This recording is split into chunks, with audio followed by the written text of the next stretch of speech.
انت هسه وين ما تروح انت يا التلفزيون دنك بالتليفون. طلعنا مرة أنا وصديقي للمطعم بأمريكا، قمت أصيح عليه قلت له أنا قاعد وياك عوف التليفون، اترك التليفون خلينا نسولف.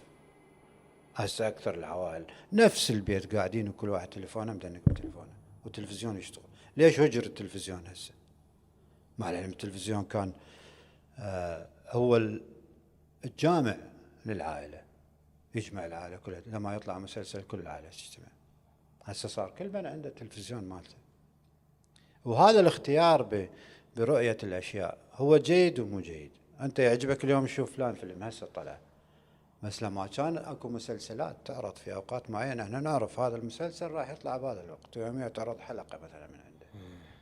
أكو ما أقول قدسية يعني، بس أكو انتظار تشويق يخلص المسلسل، وخصوصا إذا صادف مثلا عطلة نهاية أسبوع فتبقى تنتظر للاثنين حتى تشوف شنو راح يصير.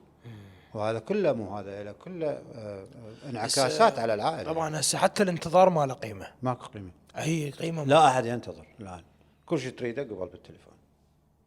بس هي اكو اشياء حلوه، مثلا التكنولوجيا بيها اشياء حلوه، مثلا تحن الى اغنيه راسا تقدر تطلعها. قبل وين احنا تروح تلقي كاسيت، تذكر هاي من ينقطع الكاسيت تلزقه طبعا ناخذ صبغ ظافر من اخواتنا ونلزق بالكاسيت. فالسهوله في الحصول على الاشياء حتى ترى حتى نجومنا كانوا نجوم.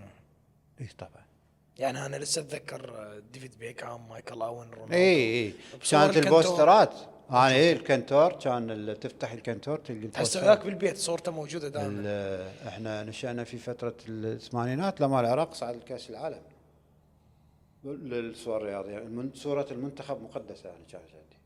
وكان اكو شيء حلو انه من يصير فرح بمكان ما بالعالم كله شاركه. يعني كنا فرحنا بزيدان من اخذ الكاس العالم بال 98 على البرازيل. اي طبعا طبعا كنا فرحنا طبعا. من اجمل البطولات